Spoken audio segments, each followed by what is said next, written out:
안녕하세요. 이번에는 첫 회사에 대한 중요성에 대해서 얘기를 한번 해볼게요. 보통 이제 사람들이 이제 제가 이제 글을 쓰는 주제가 글을 쓰는 게 아니고 방송을 하는 이런 주제 있죠. 이건 영상을 찍는 주제가 보통은 되게 보편적인 가치, 보편적인 시선, 그런 것과는 좀 다른 측면의 얘기를 많이 하는 편인 것 같아요. 그러니까 그 지금 구직자들이 보는 시선 또는 초보자들이 보는 시선과 실제 제가 14년 동안 본 업계의 느낌의 차이, 하지만 되게 중요한 얘기를 많이 해요. 그래도 팀노바에 대해서 굉장히 호의적이신 분들이 블로그나 뭐 SNS 뭐 등을 뭐 유튜브나 이런 거를 팔로우를 하시고 이거를 보는 편이셔서 제가 이제 돕고자 이런 걸 많이 이렇게 얘기를 해요. 물론 이제 제 개인의 시선이긴 하지만 어느 정도는 그래도 좀 신뢰를 하실 필요성이 있는 게 안 하셔도 상관없어요. 사실은 안 하셔도 상관없고 그건 본인 선택인데 일단은 저는 결과로 얘기를 하잖아요. 그러니까 그 이유가 있는 거예요. 보통 이제 취업 컨설팅에 있어서 그냥 근자감 막 쩐다고 생각하시는 분도 있는데 근자감이라는 건 근거 없는 자신감이잖아요. 근데 팀노바 같은 경우는 근거가 있죠. 저희는 그냥 졸업생들 다 취업 워낙 잘하고 연봉도 너무 높죠. 네, 신입치고 그 정도면 사실은 웬만한 경력자 연봉이라 결과를 얘기하는데 제 시선 중에 이제 제가 학생들한테 하는 강의 중에 한 대목이에요. 사실은 이거는 외부에 막 이렇게 얘기를 하고 싶은 주제는 아니지만 그렇지만 이제 팀노바에서 중요한 가치고 이제 이걸 봐주시는 분들을 위해서 아무튼 얘기를 해볼게요. 보통 이제 사람들이 첫 회사에 대해서 이런 생각을 하는 것 같아요. 그러니까 첫 회사는 배우는 곳 또는 어, 이제 회사 가서 배워야지 이런 얘기를 말한 거고요. 그리고 또는 뭐라고 해야 되지? 회사는 대기업 가야 하는 곳 뭐 이런 느낌? 그러니까 중소기업은 구리고 대기업은 좋고 뭐 이런 두 가지 시선이 있는 것 같아요. 그러니까 이게 그러니까 공통 분모는 아닌데 제가 느끼는 잘못된 시선 중 하나 두 가지인 것 같아요. 왜 이런 얘기가 나오게 되냐면 이제 여러분들이 이제 그 국비든 뭐든 보통 이제 이런 강사들이 피하셔야 되는 게 그 옛날에 저도 몇 번 당해봤던 얘기 당해봤고 이제 그게 아주 오래된 프레임이에요. 이게 20년 전에도 똑같았어요. 만약에 제가 뭐 게임 학원을 다녀요. 게임 개발 학원 다니면 뭐 이걸 하다가 질문이 좀 있어요. 근데 이게 조금 이제 난이도가 좀 들어간 거야. 그러면은 흔히 강사들이 하는 그러니까 그 질문에 대한 답을 못 하는 강사들 있죠. 이게 수준이 안 되니까. 그런 강사들은 흔히 이런 얘기를 해요. 현업 가서 배우시라고. 회사 가서 배우시라고. 이 프레임이 되게 잘못된 거예요. 이런 게 저도 강의를 벌써 지금 14년이 될 때까지 하고 있지만 어떤 잘 모르게 되면 그런 얘기로 이제 메꾸는 그런 강사들을 제가 학생의 시절에 많이 본 것 같아요. 그래서 팀노바를 창업하기 전에도 내가 누군가를 가르칠 자격이 되는 건가? 라는 거에 대해서 굉장히 많이 고민을 했었거든요. 근데 이제 계속 곰곰이 생각을 해봤어요. 곰곰이 생각을 해보니까 그래, 나보다 잘 가르친 사람 없으니까, 특히나 왕초보에 있어서는 잘 가르친 사람 없으니까 어, 해도 되겠다. 그러니까 저는 제가 그 당시에도 마음에 들진 않았거든요. 근데 지금 나보다 좋은 결과 낼 수 있는 사람이 없으니까 나라도 해야겠다 이런 느낌인 거예요. 그래서 뭐 제가 인성적으로나 여러 가지 면에서는 아직 제가 봐도 솔직히 답이 없는 부분이 되게 많은데 확실히 실력적인 부분에 있어서는 자신이 있었던 거죠. 어쨌든 그래서 이제 회사는 배우는 곳의 프레임이 기반이 그런 강사들이 말 돌리는 그런 습관에서 비롯된 것 같아요. 회사 가서 배워야지, 회사 가서 배워야지, 이런 거. 근데 보통 이제 그 말이 이제 강사들 얘기도 있었지만 한 가지 이유를 더 더하자면 뭐 예를 들면 이런 거 있죠. 그러니까 다른 과 우리 그러니까 공대와 다르게 다른 분야에서는 아예 그냥 그 업계에서 배우는 그거 자체가 좀 많이 다른 것 같아요. 그러니까 학교에서 배워서 거기 가서 새로 배우면 되는 그런 분위기의 회사들이 보통 있잖아요. 예를 들면 내가 그냥 경영학과 졸업했는데 어느 기업에 어떤 부서에 가도 그냥 배우면 되는 거야. 그리고 그 배우는 시간이 길지가 않아요. 어. 그런 게 전문직이라고 말 안 하죠. 그런 건 그냥 사무직이라고 얘기하죠. 반면에 개발자는 어때요? 미리 공부를 좀 해놔야 돼요. 그래서 개발 관련 학원이라든지, 보통 이제 전문직이라고 하는 게 항상 선행이 필요하거든요. 그게 안 되면은 보통 회사 가서 뭐 배우기가 애매해요. 효율도 되게 떨어지고요. 그래서 경력이 오래돼도 어설프게 아는 개발자들이 경력 대비 인정을 못 받는 경우 또는 연봉이 차등이 되게 심한 경우가 되게 많거든요, 이 업계가. 그러니까 우물한 개구리들이 그냥 연봉 뭐 몇 년 차면 얼마 받아 이런 식으로 자기가 막 되게 잘하는 것처럼 그렇게 얘기하는 어리석은 개발자들이 꽤 있어요. 근데 사실 너무 다르거든요. 연봉 테이블이. 저 같은 경우는 학생들 통해서 뭐 취업도 많이 시키지만 그냥 회사 다니고 대략 좀만 찾아보면은 애지간한 대기업 연봉은 다 공개돼 있어요. 어, 뭐 예를 들면 뭐 S기업은 뭐 5천대다. 무슨 뭐 N기업은 뭐 5천대다. 뭐 인생 포함이면 대략 6천 간다. 뭐 이런 얘기를 되게 흔해요. 여러분들도 솔직히 취업 좀 준비해 보신 분들은 다 알 텐데. 다 알 거예요. 어쨌든 그래서 회사는 배우는 곳이다. 이거 프레임이 그 공대에서는 특히나 이제 IT 저는 다른 공대 잘 모르지만 IT 쪽에서는 굉장히 무책임한 소리예요.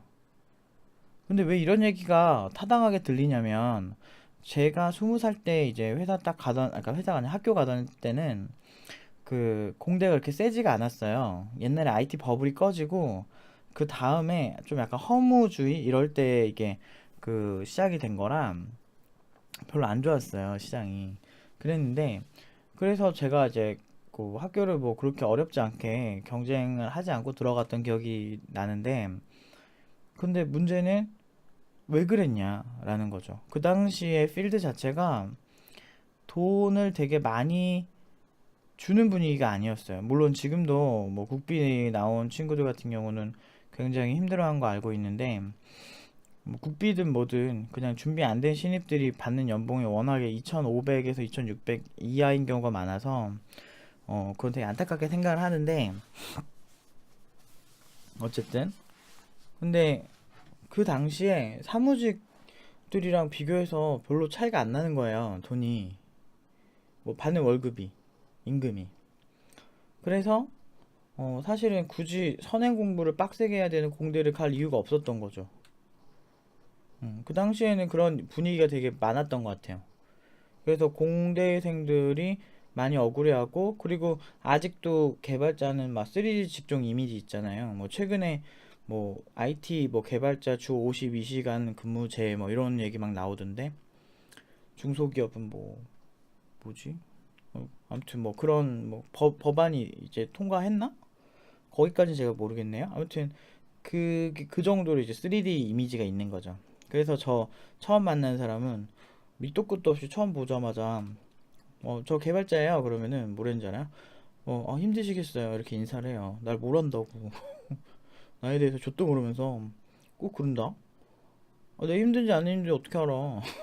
근데 기분 좀 나쁜데 사실 또 부정할 수가 없는 그런 거 같긴 해요.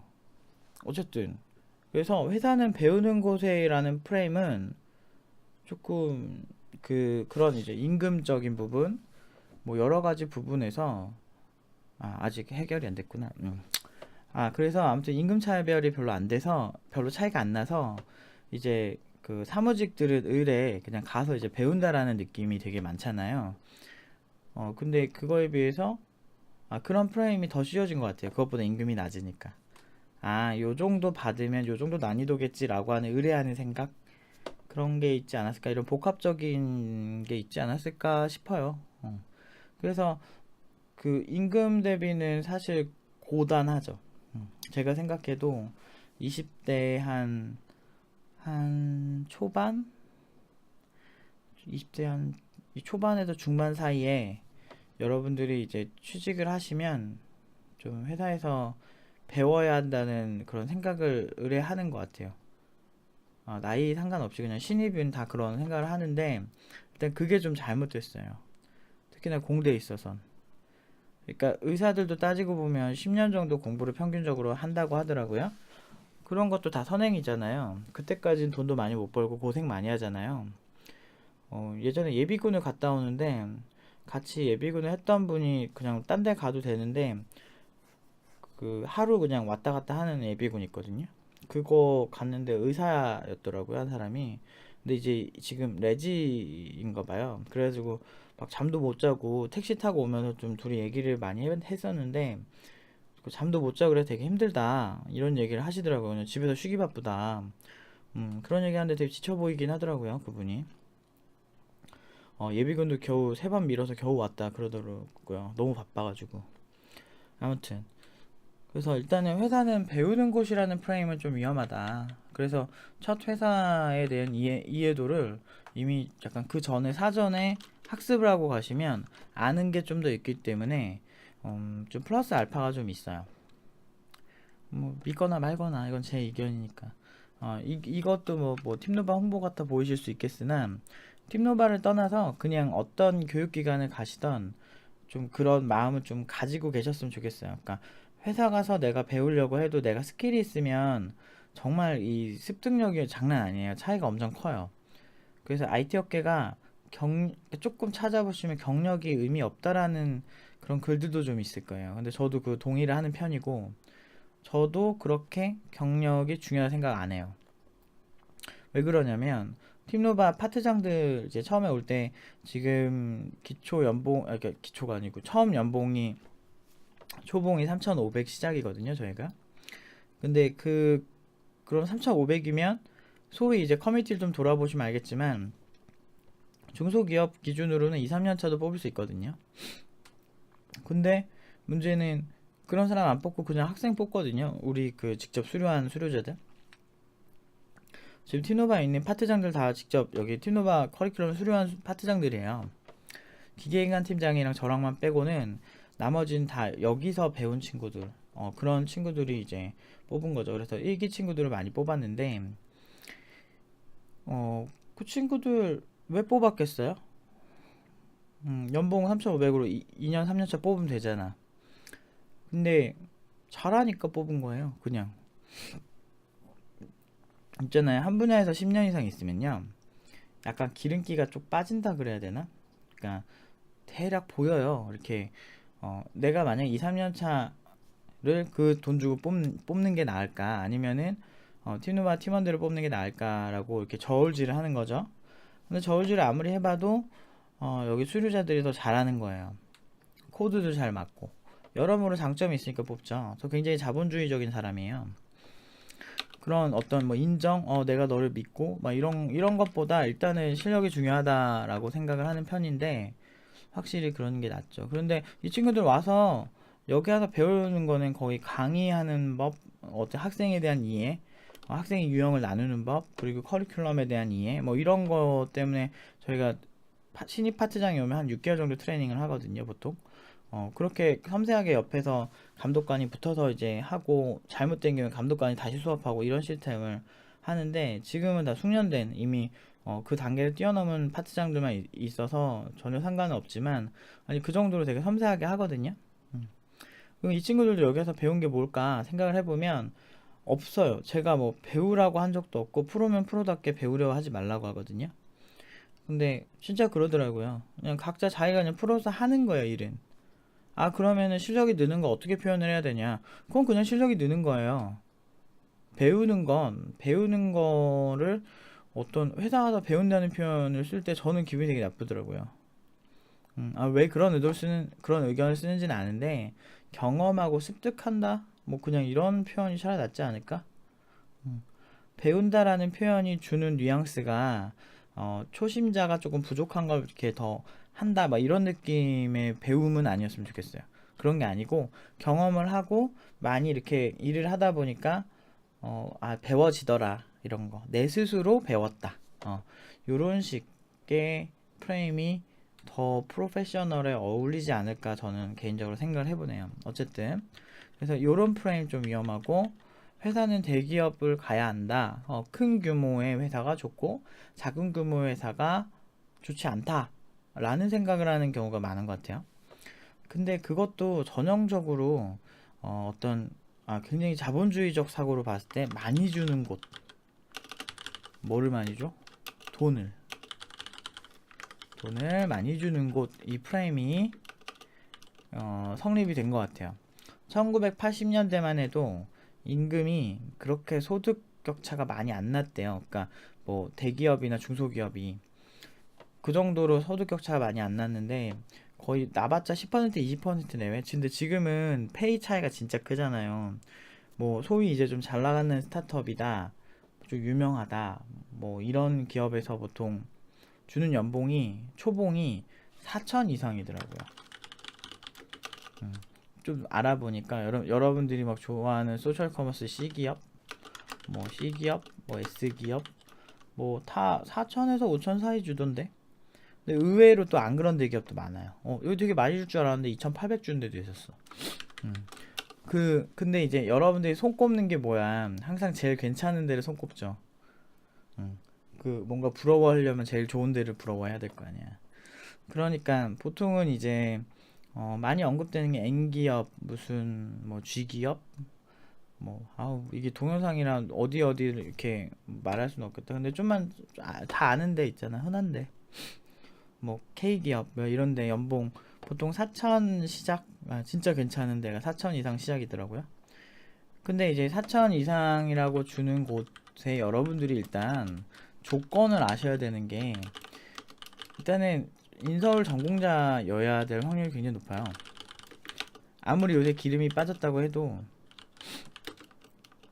기름이 빠져도 인서울 전공자가 아니면 일단 트라이 했을 때 그닥 좋은 결과 안 나올 거예요.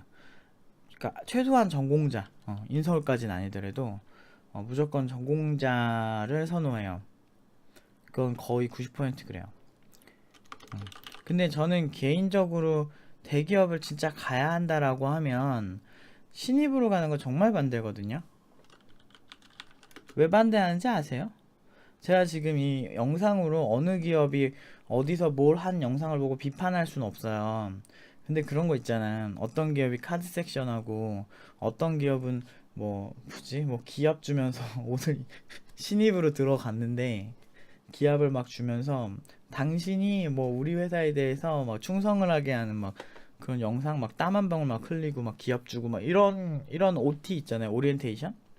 뭐 이런 거 가는 영상도 있고, 약간 대기업이 유난히 그런 게 강해요. 물론 이제 안 그런 기업도 있지만 우리나라 대기업의 특징인 것 같아요.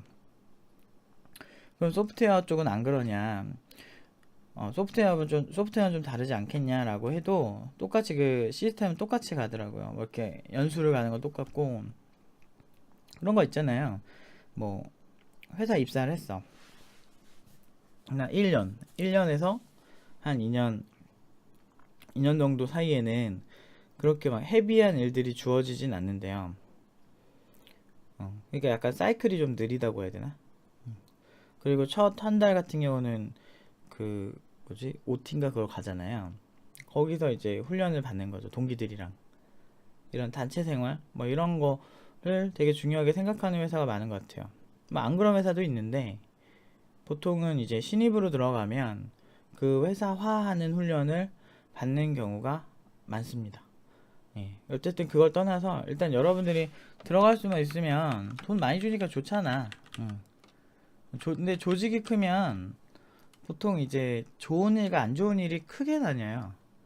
보통 이제 큰 조직을 여러분들이 뭐 제가 큰 조직을 뭐 이렇게 해본 사람은 아니지만 이제 프리랜서로 개발자로 제가 그 10년 가까이 활동을 했고, 그러면서 이제 그 여러분들 그 좋아하는 그 기업들 쪽에 수주를 받아서 일을 많이 해봤고 고객사로도 상대를 많이 해봤거든요. 근데 그렇게 꼭 좋지만은 않아요. 개발자로 들어가도 이제 케바케가 되게 심해요. 그러니까 어떤 사람은 되게 좋은 포지션에 잘 들어간 거야. 전형적으로 인서울 전공자거나 뭐 석박사겠죠. 인서울 전공자 중에서도 되게 잘하는 그런 케이스?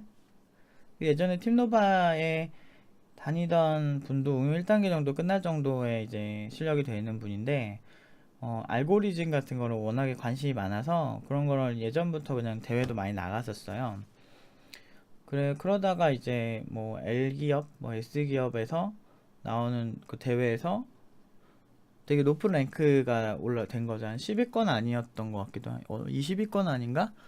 그래가지고 특채로 갔는데, 그분 같은 경우는 빅데이터 팀 가가지고, 아주 괜찮은 그런 거를 분석하고, 그런 하는 포지션에 들어가긴 했어요.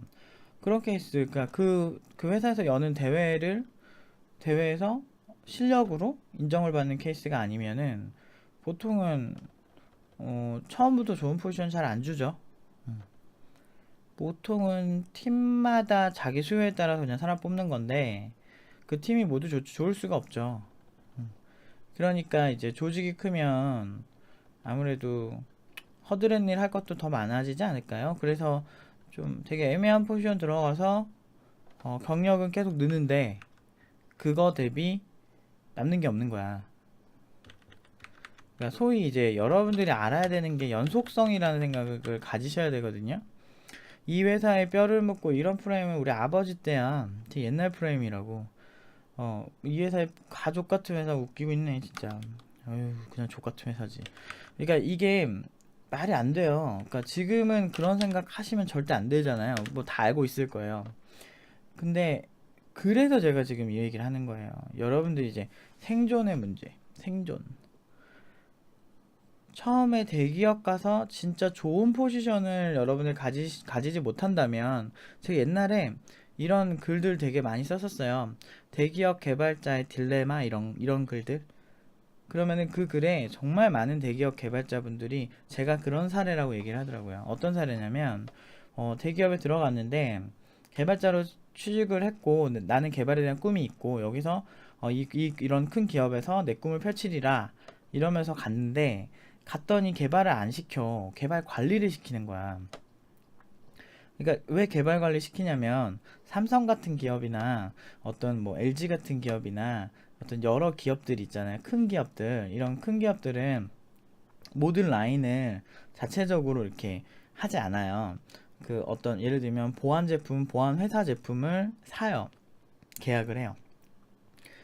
보안은 그런 식으로 해서 보통 제가 전에 보안회사 병특 할 때, 그 삼성 쪽 어떤 제품에 들어간 거를 이제 서포트를 많이 했어요. 그쪽 개발 제품은 커스텀도 해주고, 뭐 은행도 똑같아요. 큰 기업들은 다 그래요. 그래서 자체적으로 다 하진 않아요. 그럼 뭐를 하냐면, 그런 하청 기업을 관리하고 검토하고 좀 이렇게 조율하는 사람이 필요하죠. 그런 부분에 개발자로 들어오신 분들이 많이 있더라고요. 물론 자체 개발하는 포지션도 있어요. 외부 공개를 하면 안 되는 포지션이겠죠. 되게 중요하다고 생각을 하고 상대적으로 이제 소프트웨어가 중시되는 기업들 있죠. 그러니까 주 판매 제품이 소프트웨어인 기업들. 뭐 예를 들면 네이버나 카카오 뭐 이런 기업들, 뭐 구글도 그렇고 페이스북도 그렇고 이런 경우는 자체적으로 좋은 개발자 많이 뽑아야겠죠. 그러니까 주력 제품이니까. 근데 이제 삼성 같은 경우는 예를 들면 삼성생명, 뭐 삼성화재 이러면은 소프트웨어가 주업은 아니죠. 그렇지만 보안까지도 완벽하게 자사에서 다 처리하려면 인력이 많이 필요하니까 꼭 이렇게 크리티컬하지 않은 이상은 하청을 많이 써요. 외부 기업들은. 어쨌든 이렇게 말하다 보면 되게 할 얘기가 진짜 많네요. 자꾸 꼬리에 꼬리를 물고 자꾸 이렇게 할 얘기가 이렇게 해서 좀 지저분해서 그거는 좀 이해 좀 해주시고요. 어쨌든 돈을 많이 주는 곳, 대기업의 프레임은 어떤 돈을 많이 주는 곳이라는 판타지. 그리고 이제 사원증 딱 목에 걸면 어때? 부모님이 우리 아들내미가 이제 여기 갔다. 그러면 자랑하기 딱 좋죠. 부모님 자랑용. 좋죠. 그리고 점심시간에 사원증 간지. 사원증 딱 메고 이제 딱 나 삼성인이야 이러면서 걸면 이제 사람들이 봤을 때 멋있지. 아, 그래도 평균치가 높은 기업이니까. 그리고 이제 글로벌 기업이 됐잖아요. 그래서 되게 멋있어 보이죠. 대기업 사원증 메고 이제 보면 막 옛날에 선릉역에서 막 밥 먹고 막 이러면 막 사원증 잘 메고 다니던데? 또 다 하던데요? 뭐 그래서 거기 사내식당에서 밥도 저는 먹고 가서 보면 사원증 잘 메고 다니시더라고요. 자랑스러워서 그런가? 나는 사원증 있는데도 안 하고 다니는데. 아무튼 뭐 그런 식으로 많이 메고 다니잖아요. 일단 간지가 있잖아. 그리고 부모님이 이제 자랑스러워하고 뭐 요런 게 있죠. 되게 어떻게 보면 되게 유치한 거잖아요. 유치한 거긴 한데 어쨌든 그러니까 제가 말하고 싶은 핵심은 대기업에서 이제 가지는 어떤 장점이라고 하면 돈의 평균치가 높다. 단점이라고 하면 확실히 좀 일의 복불복이 좀 있어서 내가 어떤 포지션을 가느냐에 따라서 많은 차이가 있을 수 있다 라는 얘기를 하고 싶어요. 그래서 저는 개인적으로 대기업을 가야 한다면 보통은 이제 대기업을 꼭 신입으로 가야 될 이유는 없거든요. 그럴 이유가 없잖아요. 그러니까 신입보다는 경력자가 돼서 가는 걸 추천을 하는 편이에요. 왜냐면 처음에 들어갈 때 경력자로서 보면 회사를 보는 방법도 좀 알고, 그리고 이제 대기업이 신입 아니면 못 들어갈 것 같잖아요. 그거는 이제 전형적인 이제 잘 모르는 생각이고, 개발자는요 워낙 많이 돌아다녀요. 그러니까 워낙 개발자가 평균 이직년이 한 2, 3년 일하고 이제 다른 회사 가는 경우가 많아요. 실제로 어디서 통계가 나왔던데, 네, 그 정도 한 3년이었나 그랬던 것 같아요. 보통 그런 게 많아서 많이 이직을 하죠. 중소기업뿐만 아니고 이직해도 뭐 자기 능력 있으면 갈 데 있지. 근데 이제 그러면은 여러분들 걱정하는 거 그런 거잖아요. 출신 성분 이런 거. 난 처음부터 대기업을 갔었어야 그 다음 대기업 이직이 편할 것 같은데 이런 생각 하잖아요. 근데 그 생각도 틀린 건 아니거든요. 아무래도 대기업 출신들이 대기업으로 가는 걸 좀 좋아하지 않을까요? 좀 아무래도 이질감이 없을 것 같다 이런 생각 하지 않을까? 근데 그거는 전형적으로 실력 없을 때 얘기고, 개발자는 일단 실력이 진짜 되게 중요해요. 경력이 많아지면 많아질수록 어떻게 되냐면 학교가 되게 좋고 안 좋고가 그렇게 중요해지지 않는다니까요. 경력이 많아지면 그 사람이 어떻게 살아왔고 어떤 회사에서 어떤 업무를 했고, 그리고 그래서 이 사람이 뭘 갖고 있고, 이 사람이 있으면 일을 잘하느냐 못하느냐 이런 게 중요한 거지, 그 외적인 거는 중요하지 않아요. 제가 지금 그러니까 여러분들도 보통 이제 이 영상을 볼 정도면 그냥 평소에 개발에 관심 있거나 아니면 팀노바나 뭐 다른 교육기관 또는 여러 교육기관을 알아보시는 중일 수 있다고 생각을 하거든요. 근데 이런 상황에서 여러분들이 선택을 하는 건 보통은 이제 실력 있는 사람을 선택을 하죠. 왜냐? 나한테 도움이 되는 사람이냐라는 걸 판단을 하잖아요. 여러분들 되게 까다롭게 하거든요. 음. 그러면 결과적으로 팀노바 같은 경우는 어떻게 보면은 학력으로 따지면 제일 제가 별로일걸요? 웬만한 강사들보다. 완전 바닥인데 여러분들이나 뭐 팀노바를 선택해준 많은 친구들이 왜 왔을까요? 그거는 소위 말하는 강의 실력, 그리고 학생들의 아웃풋, 그리고 실제 취업 내역 이런 것 때문에 오는 거 아닐까요? 맞아요. 그게 실력이에요. 여러분들이 만약에 음식점 주인이 서울대 나왔어. 서울대 나왔는데 음식이 맛이 없어. 근데 그 집 갈 거예요? 안 갈 거잖아. 똑같은 거예요. 근데 그냥 막 고졸인데 아줌마가 그냥 나물을 엄청나게 맛있게 무쳐. 난리나. 이거 먹으면은 완전 행복해. 음식이 주는 행복을 막 느끼게 해줘요. 그러면 그 집은 대박 나는 거죠. 학력이랑 상관없잖아, 이런 건. 그런 분야가 있어요. 세상엔. 되게 평가 자체가 추상적인 분야 있죠. 그런 분야는 이제 좀 이렇게 따지긴 하죠. 예를 들면 미술이나 음악이나 사무직이나 저는 다 비슷하다고 보거든요. 왜 이런 생각을 하냐면 일단 음악 얘기만 하자면 이제 음악이 저 사람 노래가 좋다 나쁘다 저 사람 음악이 좋다 나쁘다 이런 거는 사실은 전문가들 입장에서도 개개인의 주관을 따르는 경우가 많아요. 그래서 음악을 평가하는 거 있어서는 진짜 누가 들어도 막 지린다. 저 사람 장난 아니다. 막 그런 탑클래스급들은 모든 걸 초월하죠. 그런 사람들은 음악이든 뭐든 그냥 뭐 그냥 잘 되죠. 근데 그런 게 아니고 고만고만한 선에서 사람들은 그냥 그 교수가 좀 더 평가를 잘해준다든지 심사위원이 평가를 잘해주면 여기는 엄청난 맛집이 돼 있는 거야. 이 사람 엄청난 성악가가 되고 그렇게 어느 정도 그 전문가의 말이 중요한 그런 영역이 있거든요. 그렇게 좀 이렇게 뭐라고 해야 되지? 꼭 이게 실력이 수치화가 안 되는 그런 분야? 추상적인 분야? 이런 분야에서는 사실은 라인을 어떻게 타는지가 중요할 수 있을 것 같아요. 그런데 물론 이제 개발자 라인도 사실은 추상적인 부분이 많긴 하나 그래도 그런 건 있죠.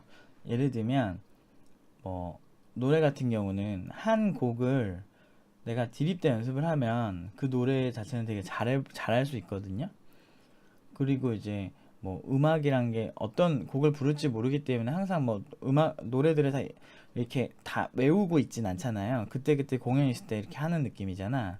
근데 개발 쪽은 사전 준비가 되게 중요해요. 그러니까 내가 지금 가진 게 이만큼이다. 내 평소에 공부한 게 이만큼 있어서 당신이 나한테 이걸 물어본다면 나는 이렇게 얘기할 수 있어.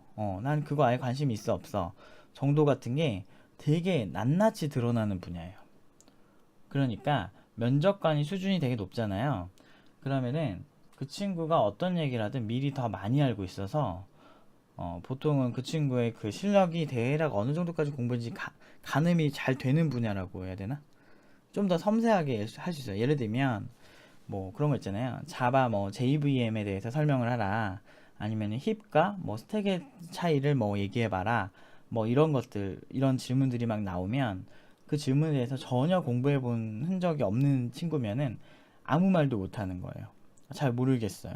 이렇게 얘기를 하거든요. 막 그런 식으로 이렇게 이런 그 특정 주제에 따라서 뭐 그게 다 있어요. 뭐 예를 들면 당신이 엔진X를 튜닝을 했는데 그렇다면 이 옵션을 고쳤을 때 어떤 현상이 있는가, 이 문제는 왜 생겼는가 그런 이슈를 얘기해 보라 그러면 일단 애초에 그걸 관심이 없는 사람들은 그냥 벙찌죠. 그래서 이런 거는 아예 말을 못 해요. 근데 그 분야에서 그게 되게 중요하다. 그리고 모집 요강에 그 부분이 주요 어필이 되어 있다라고 하면 그걸 설명을 해야만 하는 좀 어떤 객관적인 분야라서 어 물론 추상적인 어떤 뭐 주관적 판단도 있지만 저 개발자 왠지 끌려 뭐 이럴 수도 있겠지만 어쨌든 좀 객관적인 측면이 되게 중요해요. 그래서 대략 보통 사람들이 고평가받는 개발자들 보면 그런 거 공부를 평소에 꾸준히 해서 많은 걸 아는 경우가 많더라고요. 보통은 그래요. 어쨌든 그래서 인서울 전공자가 아니면 어쨌든 대기업은 쉽진 않으실 거예요. 그렇다고 해서 인서울 전공자가 졸라 잘해서 뽑히느냐 애매하다는 거죠. 그것도 정말 잘하는 애들을 뽑는 프로세스면은 애초에 학교를 안 보겠죠. 근데 이상하게 이런 애들만 많이 오퍼가 와요. 근데 이걸 왜 하냐면 뭐지 팀노아 중도 포기 이렇게 했던 친구 잠깐 휴식한다고 했는데 약간 그러니까 회사 입사하고 한 4개월 있다 다시 오라고 했는데 6개월이 지나도 연락을 안 하는 거예요. 그래가지고 얘는 그냥 뭐 수료 취소해야겠다. 수료가 아니고 이렇게 그러니까 응용 2단계 하던 중에 잠깐 그렇게 된 건데 그래서 이제 인연이 이제 끊긴 친구가 있어요. 제가 얘는 그냥 포기시켜야겠다 이렇게 했던 친구가 있는데 약속을 깼잖아요 일단. 근데 그 친구 같은 경우도 그렇게 잘하진 않아요. 지금 팀노바 개발자 수준에는 진짜 한 5분의 1? 5분의 1도 안 될 거예요, 아마. 그러니까 물론 그 당시. 지금은 뭐 현업 간지 1년이 넘었으니까 잘할 것 같은데, 뭐 모르죠, 아무튼. 그런데 그 당시에 근데 그 친구가 이제 우리나라 서영고 학교 중에 하나 나온 친구예요. 그래서 이제 전공자고. 근데 잘 들어가더라고. 어, 다 들어갔어요. 대기업 다. 근데 그렇게 잘하진 않거든. 지금 졸업하는 고졸 친구가 훨씬 잘해요. 장담하는데. 팀노바 요새 수준 미쳤어요. 논문 대회 상 다 휩쓸고 다니는데 미친 거예요, 이거는. 아무튼. 근데 거기 이제 고졸도 있고 그래요. 여러분 잘 모르시지만 고졸 친구들 막 이렇게 막 써 있고 그런데도 다 타잖아요. 어쨌든. 근데 그 정도로 그렇게 막 좀 그 학력을 많이 보긴 하는 것 같아요. 제가 지금까지 본 건. 그래서 걔가 들어갈 정도면 실력으로는 다른 애 다 들어가야 되는데 다른 애들은 안타깝게도 서영고가 아니라 못 들어가더라고요. 뭐 해본 적도 없지만. 그래서 어쨌든 그러면은 여러분들 이제 고민되는 게 그거예요. 아, 그럼 중소기업 가야 돼? 이래요. 그러면 중소기업은 진짜 임금이 너무 짜잖아요. 임금 차이 어마어마해요. 진짜 한 40% 이상은 나는 것 같아, 최소. 4, 50%? 그러니까 너무 많이 나니까 여러분들이 빡치잖아요. 근데 보통 있잖아요. 여러분 이제 연봉이라는 게 어떤 속성을 가지고 있냐면 여러분들이 누가 아쉽냐의 문제예요. 여러분들과 회사의 관계에서. 그럼 회사가 아쉬운 경우가 있어? 라는 생각을 하실 텐데 당연히 아쉬운 경우 있죠. 예를 들어 팀노바 팀원들 수료자들이 어떤 사랑을 받고 있냐면 정말 걔 중에 정말 진짜 잘한다고 하는 친구들은 막 임금 우대까지 받는 경우도 있어요. 그러니까 그러니까 올려주겠다. 네가 제시한 연봉보다. 뭐 이런 얘기를 받는 경우가 있거든요. 그 뭐냐면 이 친구가 다른 어쨌든 그러니까 보통 여러분들이 이제 느끼는 게 나는 1이고 기업은 다라고 생각하잖아요. 1대 다 이렇게 생각하시는데 아니에요. 이건 다대다예요. 기업도 많은 사람을 한꺼번에 많이 보지만 기업 입장에서 보면 똑같아요. 여러분들처럼 정말 좋은 인재의 경우는 다른 기업들에 갈 수도 있겠다라는 불안감이 있어요. 그렇기 때문에 그 친구들이 부르는 연봉을 거부할 수가 없는 거예요. 그 연봉 대비 정말 괜찮다면, 그 연봉에 동일선상에 있는 개발자 대비 괜찮다면 그 기업의 판단에 있어서는 이 친구 뺏기기 싫다 하면은 고연봉을 부르는 거예요. 팀노바가 고연봉으로 가는 이유 옛날부터 얘기하지만 저는 늘 실력으로 얘기했거든요. 그냥 잘하니까 그런 거예요. 아무리 뭐 사기다 뭐다 뭔 소리를 했어도 우리는 어차피 증거 다 있고 청과금융 연봉인증 다 보여주고 그게 뭐 한두 개여야지. 지금 벌써 수료자들이 많이 도와줘서 막 수십 개 있어요. 그래서 그런 거 직접 그런 회사 같은데 막 옛날에 막 전화 오고 그랬었거든요. 옛날에 그 회사명을 다 공개했었어요. 그래서 해가지고 그 친구를 찾는데 이제 문제는 전화한 사람이 저는 이제 외부 교육기관 같기도 하더라고요. 그러니까 그냥 궁금해서 그 전화한 학생이라기보다는 좀 집요했거든요. 좀 그래서 되게 피해를 입힌 사례가 있어서 그 친구가 깜짝 놀랐대요. 여자 친구였는데 여자이다 보니까 더 놀랐대요. 그래가지고 그 이후로 저희가 회사명을 공개는 안 하는데 실제로 그 사람 혼자 팩트 확인을 한 거죠. 근데 그러게 근데 이게 만약에 회사명을 공개하면 다 전화할 거 아니야. 사람들이 궁금하면. 그래가지고 저희가 청강할 때만 살짝 보여주고 실제로는 회사명은 공개 안 해요. 믿던 안 믿던 청강 오셔서 직접 보시고 그러시면 아실 거예요. 어쨌든 임금이 짠 곳에서 고연봉을 받는다는 게 수요와 공급의 원칙, 딱 자본주의의 기본 원리 그거 자체를 활용을 해서 저희는 구직을 하고 있어요. 그래서 고연봉을 중소기업에서 짠 임금 근데 그게 있어. 회사마다 나중에 이제 회사마다 유형을 나눠서 얘기를 해줘야 되나 싶은데 일단 회사마다요 꼰대 회사스러운 곳 있죠.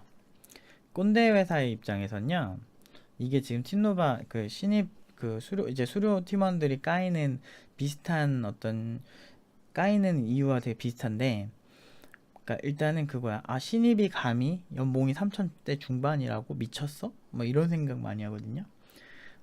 그런 프레임이 나오는 회사들이 대부분 꼰대 회사가 많았던 거 아세요? 물론 이제 저는 미리 알고 애들한테 얘기해주죠. 그런 회사도 경험해봐라. 꼰대 회사가 얼마나 끔찍한지를 알아야 너네가 수평적인 회사가 얼마나 감사한지 안다고 그런 얘기를 많이 하거든요.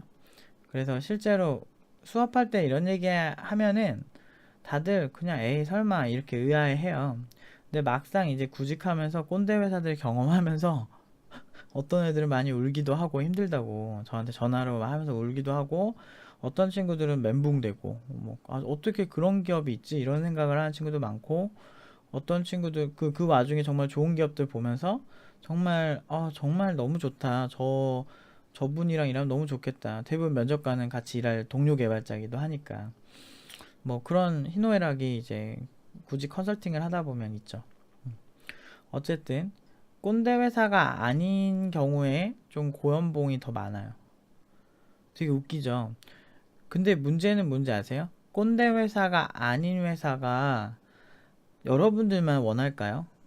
아니죠. 많은 사람들이 꼰대 회사, 수평적이면서 돈도 많이 줘. 어, 그리고 되게 쿨해요. 돈에 있어서 상대적으로 쿨해요. 네, 쿨하고, 네가 그 정도 능력 있다고 생각하니 나 너 뽑을래. 이게 지금 어떤 스타일이냐면 이게 실리콘밸리 스타일이에요. 실리콘밸리에 있는 기업들이 보통 이제 왜 잘 되냐면 어떤 그 실리 추구 이런 걸 되게 잘하거든요. 아니 서울대가 무슨 소용이야. 당장 코딩할 사람이 필요하고, 지금 당장 이 포지션에 최적의, 그러니까 고졸이든 뭐든 이 포지션에 그 친구가 가진 스킬이 너무 적절하면 그 사람 뽑는 문화가 있어요. 뭐 대표적으로 페이스북 같은 경우는 우리 홈페이지 해킹해라, 우리 홈페이지 해킹하면 너 그런 봉을 스카우트 할게, 뭐 이런 거를 공개적으로 예전에 얘기하기도 했었죠. 그래서 실제로 페이스북 해킹에 성공을 하고 입사한 사람도 있었죠. 보안 컨설팅 전문가로, 보안 전문가로. 그랬어요. 진짜 그런 문화 있다니까. 되게 특이하다니까. 음. 잘 모르면은 확실히 이런 얘기를 해준 사람이 필요하긴 한 것 같아요. 너무, 그러니까 이미 어떻게 보면 되게 많은 정보가 많이 있는데 이거를 저 같은 사람이 정리를 해주지 않으면 이렇게 많이 취합을 해야 돼가지고 좀 상대적으로 시간이 오래 걸리죠. 제 말이 좀 많죠? 말이 많은데 그래도 나름 이렇게 그 포인트는 좀 가져가실 만한 게 좀 있을 거예요. 어쨌든 중소기업은 임금이 좀 짜기 때문에 여러분이 싫어하시긴 하는데, 대신에 중소기업은 케바케가 진짜 커요. 어떤 곳은 진짜 1800 아직도 줘. 미쳤나봐 진짜. 1800, 1800까지 어떻게 살아. 요즘 물가 얼마나 많이 올랐는데. 1800, 1800 프라임이 언제부터 시작된 거냐면 되게 옛날 얘기예요. 15년 전, 16년 전에도 1800 주던 회사가 되게 적다 그랬는데, 문제는 요즘도 1800 받는 애들이 있다는 게 문제예요. 티노바 오는 친구들이 그런 친구들이 많아요. 생각보다. 속상해 죽겠어 그런 거 보면. 아주 그냥 자본주의에 그냥 채 밑단에 있지. 그래가지고 오죽하면 커뮤니티에서 땔감이라는 얘기가 나와요. 그러면 땔감, 그러니까 불타 없어진다 이거지. 그러니까 활활 불타 올라서 회사를 위해 충성하고 불타 없어져라 이거지. 건강까지 태워버리는 거야. 그러니까 정말 막 건강 안 좋아지는 개발자도 생기고 그러죠. 복지가 있을 것 같아요. 임금이 짜다고 여러분 일 덜 시킬 것 같죠? 안 그래. 똑같아. 똑같던지 아니면 더 많아요. 무식하게 많아. 이렇게 하면서 회식 다 참여해야 되고 그럴걸? 제가 다녔던 회사들은 딴 건 몰라도 회식의 강요도 없었고, 술을 1년에 한 번 마실까 말까 하나? 이건 나중에 다시 다른 주제로 얘기해 볼게요. 저 회사 많이 여러 문화를 접해봐서 겁나 말술인 회사도 가보고 별의별 회사 다 가봤는데, 아무튼 그 얘기는 나중에 할게요. 그래서 이제 제가 나름대로 이제 정의를 내리면, 일단은 중소기업은 케바케가 더 많고 대기업에 비해서 사이클이 더 짧아요. 사이클이 짧다는 게 뭐냐면 약간 어떤 사고하는 사이클이 짧을 수밖에 없는 게, 뭐 예를 들자면 대기업들은 뭐 이 사람을 지금 당장, 그러니까 하청 기업의 입장에서 한번 보셔야 돼요. 만약에 내가 어느 기업의 하청으로 이제 들어갔어. 중소기업 입장에서 대기업 하청이 들어갔다 칩시다. 근데 진짜 실무를 안 하는 기업 입장에서는 하청 기업이 별로면 다른 하청 기업을 바꾸면 그만이거든요. 그래서 얘네가 실질적으로 엄청나게 고급 개발자가 꼭 필요하다라고 하는 포지션은 좀 정해져 있어요. 근데 중소기업 입장에서는 지금 얘를 학력을 까다롭게 보고 자식을 떠나서 일단은 지금 제품이 나와야 되는 조금 약간 뭐라 해야 되지? 그러니까 먹이를 먹는 사이클이 짧다라고 표현해야 되나? 그러니까 이렇게 돈을 버는 구조가 대기업과 중소기업은 중소기업이 좀 더 또 자본주의에서 좀 아래에 있기 때문에 좀 더 이제 치졸하게 번다고 해야 되나? 치졸은 아니고 그건 취소. 치졸이 아니고 좀 더 실용주의적으로 갈 수밖에 없는 게 지금 당장 그게 없는데 인력이 당장 지금 뭐 학교 좋고 자식을 떠나서 지금 이 일을 해결해야 되잖아요. 왜냐면 대기업은 돈 주고 고객이고 시키는 거고 그걸 실무하는 그 사람들은 제 밑에 있는 사람들이니까 예를 들면 SI 기업도 일종의 중소기업 중 하나잖아요. 그런 데는 지금 당장 홈페이지를 그 고객이 원하는 퀄리티로 만들어야 되는데 서울대 나왔는데 서울대 친구가 그 퀄리티로 못 만들면 의미가 없는 거예요. 근데 이게 대기업처럼 한 명의 친구를 뽑아서 한 달 연수를 시키고 그 다음에 천천히 일을 배우게 만드는 그런 프레임에 빠질 정도로 인력이 여유 있지가 않아요. 그렇게 매출이 크지도 않고 중소기업에 한 명 뽑으면 그 한 명이 일당백으로 해야 된다니까. 그래서 보통 이제 당장 잘할 애들을 뽑는 거지. 한 명 한 명이 그래서 일할 게 많죠. 그러다 보니까 상대적으로 좀 대기업과 다르게 어떤 사람을 보는 시선이 조금 다를 수밖에 없어요. 좀 실용주의적인데 문제는 꼰대 회사를 가면 전형적으로 아우 군대 시즌 2지 뭐. 군대 시즌 2인데 군대는 2년이면 전역한다라는 희망이라도 있잖아요. 근데 이건 그게 아니지.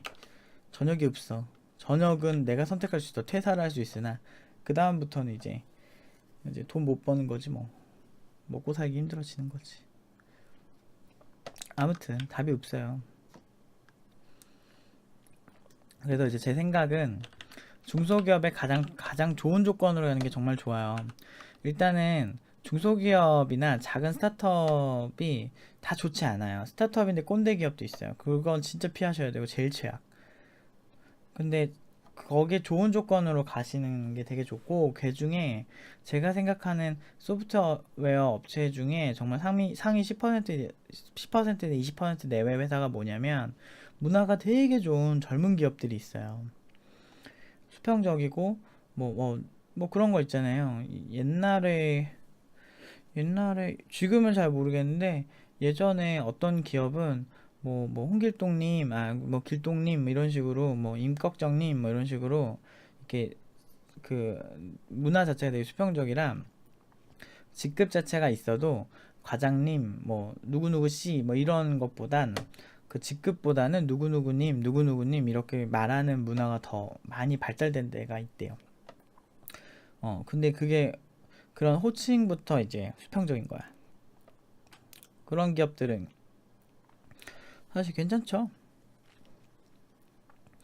그게 왜 그리고 이제 스타트업이나 작은 기업들이 이제 잘 들어가시면 그렇게 수평적인데 잘 들어가시면 정말 좋은 게 돈도 이제 물론 그래도 평균 이상은 훨씬 주고 그러니까 개발자에 대한 존중 이런 거는 기본적으로 가지고 있는 회사 요런 회사라고 가정을 하고 그런 회사에서 보통 여러분들이 이렇게 업무를 하실 때 스타트업의 특징이 뭐냐면 정말 내가 모든 일에 관여해야 돼.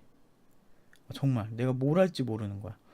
뭐 예를 들면 뭐 팀노바에서 내부적으로 하는 프로젝트들 있잖아요.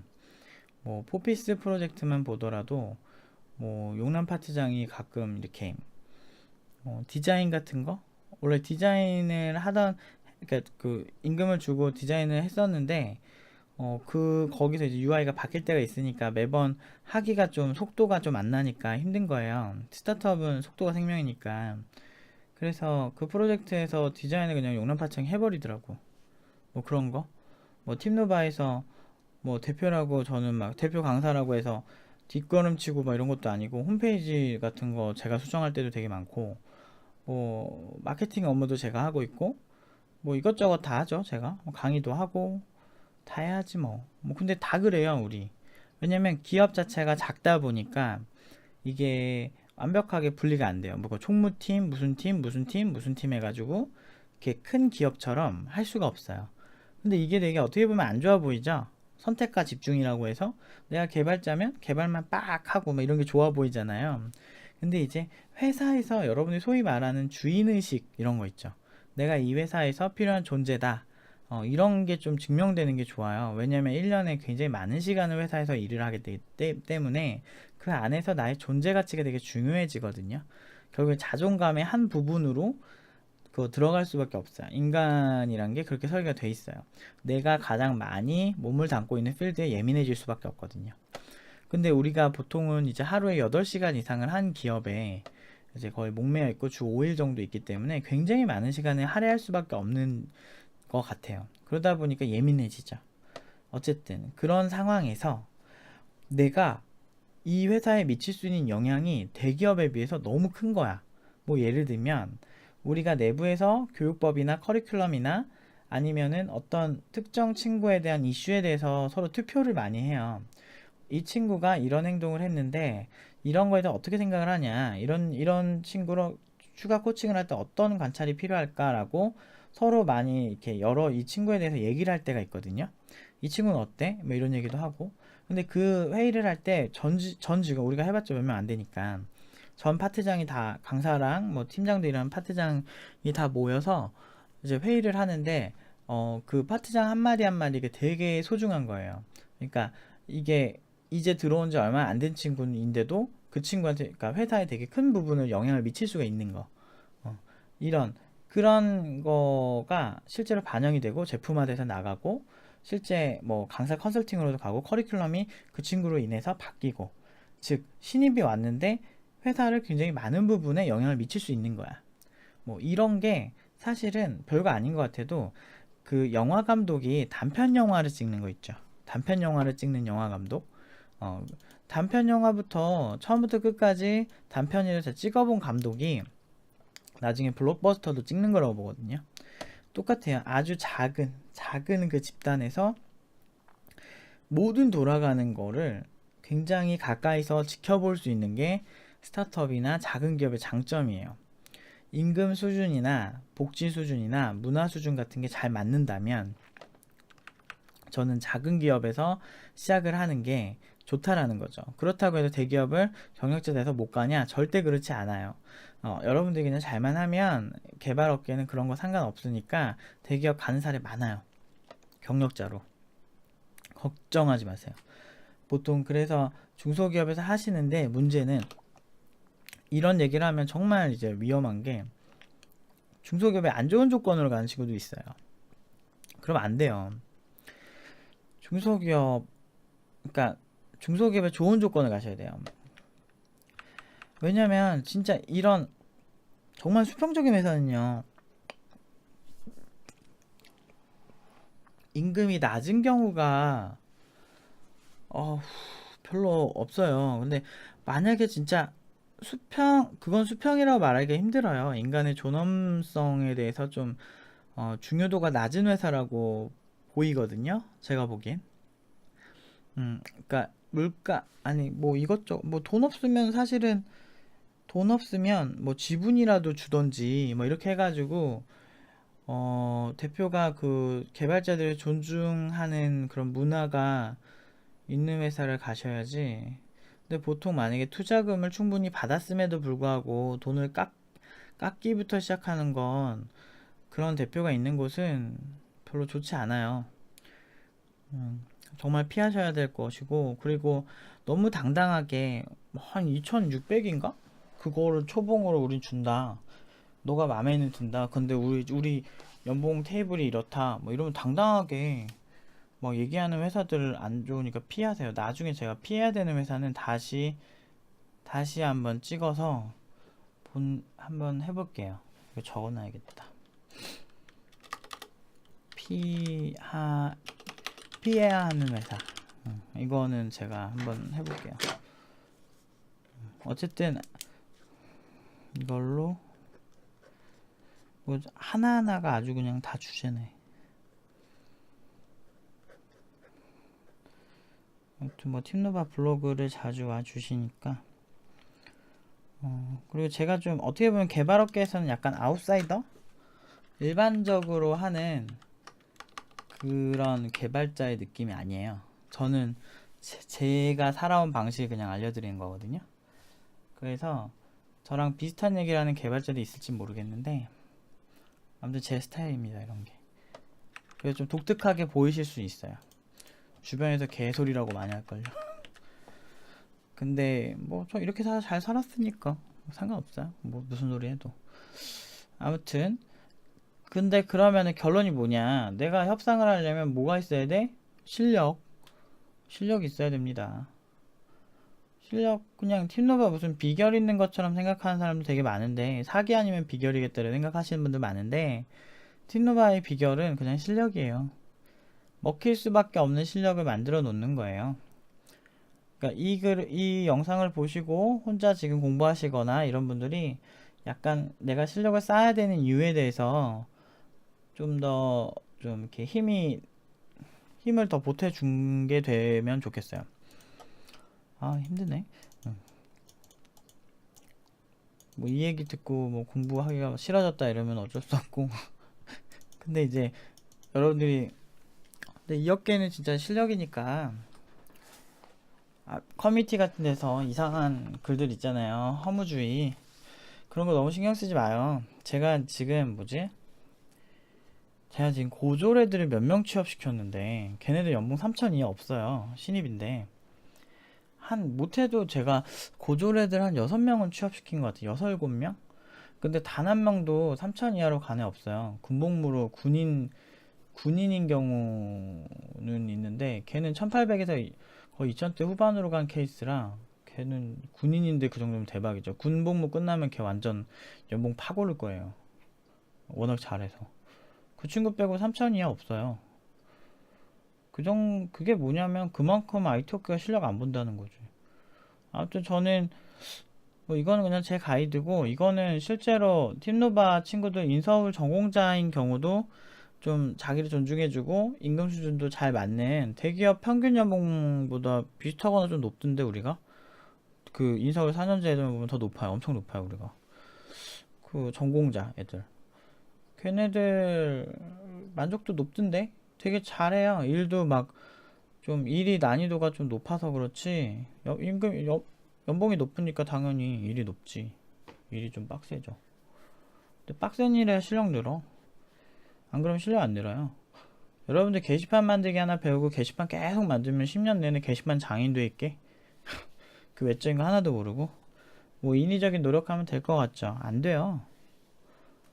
왜냐? 지치거든, 사람이. 자기 업무만 다 끝나고 나면 사람이 이렇게 푹 퍼지는 게 사람인데, 너무 긍정적으로 생각하지 마세요. 아무튼 벌써 6시네. 아무튼 대략 얘기했는데, 혹시 궁금한 게 있으시거나 그러시면 댓글 달아주세요. 그러면 제가 그거를 기반으로 해서 컨텐츠를 하나 만들어 보죠. 네.